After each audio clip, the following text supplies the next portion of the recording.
Hi everyone, it's Reverend Deanna Cox here live from my sabbatical. I am 3 weeks into my sabbatical and I've actually got quite a bit accomplished, so I thought I would take the time to check in and see how you were doing and to see if you are missing me yet. Plus, I am taking a break from the heat, and so I thought this would be a good time to record a message for you. I am so loving my time for my sabbatical, and I have actually got a ton accomplished in just these 3 weeks. So I am really inspired and wanted to share some of my accomplishments with you. I've also wanted to see how you are doing with your wellness tasks.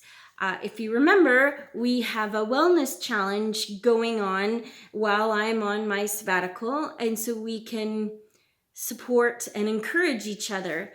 And so you'll hear in a bit some of the things that I've been doing to support my wellness.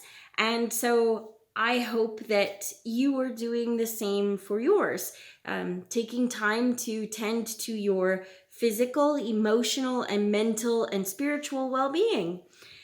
And so wellness for me has been primarily getting outside and working on projects, both at the farm where I'm at right now, at our family farm in Tofield, and as well at home in Killam.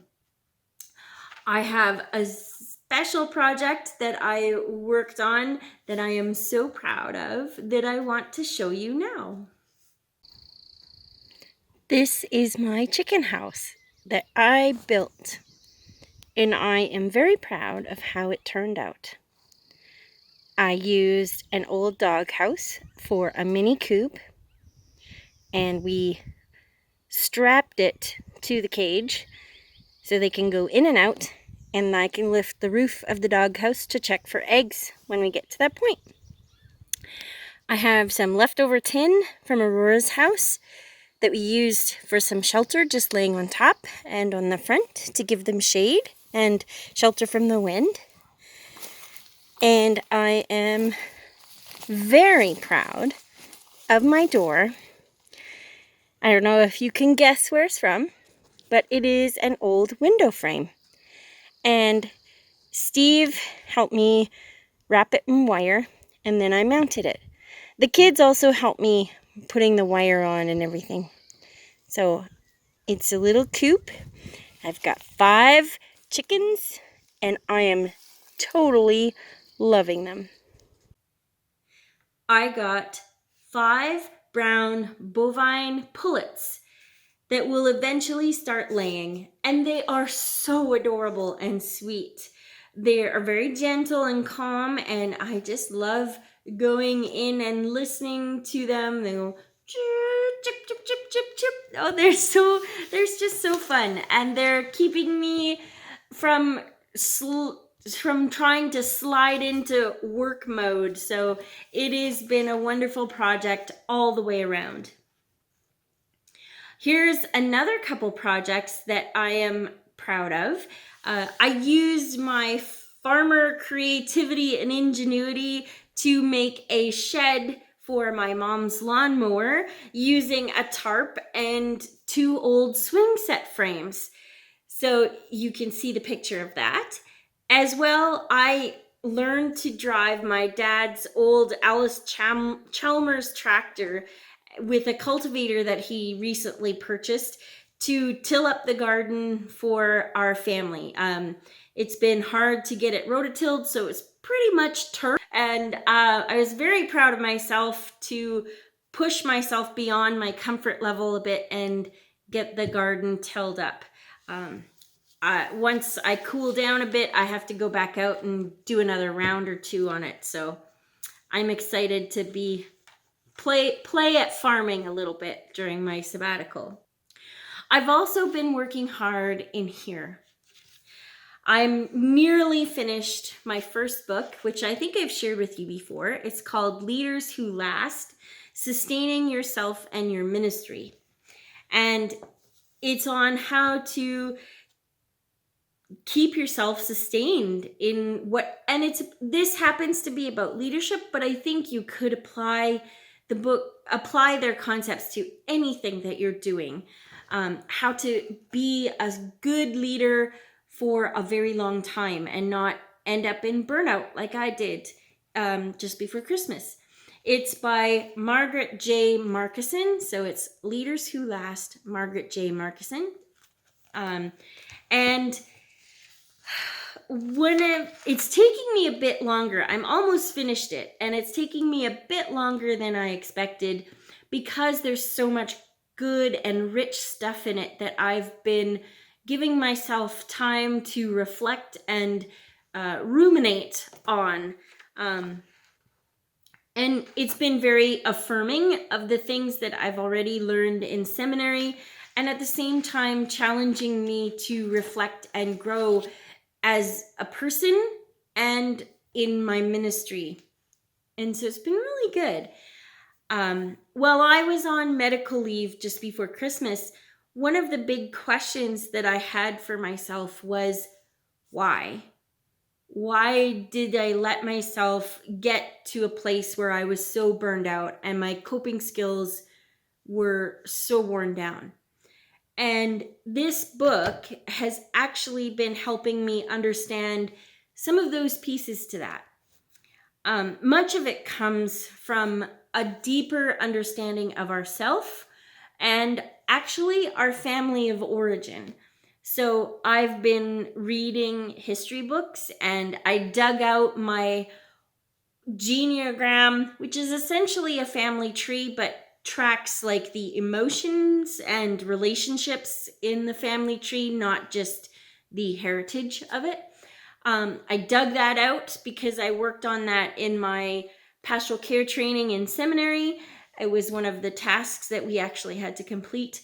And so I've been digging that out and reading history books and getting more into those relationship stories and that have formed me and who I am as a person and a leader.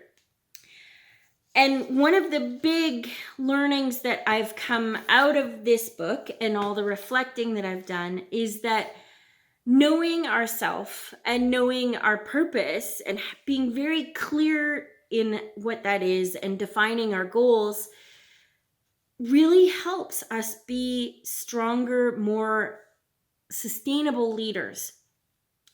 And it's actually something that will help both of us.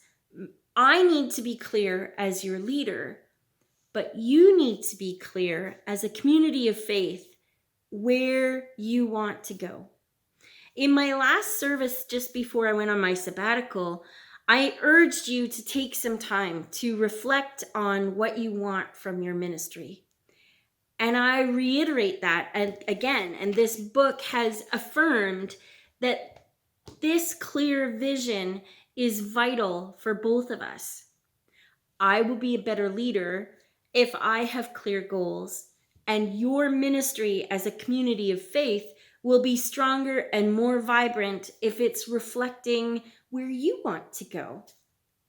And so in order to do that, you have to know where you want to go. And so I would like to encourage you again to set some time aside this summer to think about, what do you want from a community of faith? What types of ministry what types of ministry energize you, make you excited? What are the future possibilities that you see in our ministries, in our communities of faith? Take some time and dare to dream a little bit. We just focused on daring to dream, daring to dance before I left on sabbatical. So let that inspire you, and don't get hung up on, oh, it won't work for this or that reason. Just brainstorm and dream about the possibilities of our ministry together. You can also think about, what legacy do you want to leave? And what legacy do you want our churches, our communities of faith, to leave in our communities? So go for a walk, phone a friend and brainstorm, journal, draw, dig in your garden, whatever it takes to get these juices flowing as you think about these questions, because they're not necessarily easy questions. And so I encourage you to take some time to do that. It's actually been very rejuvenating for me to do that, to figure out what legacy I want to leave in my life and in my ministry.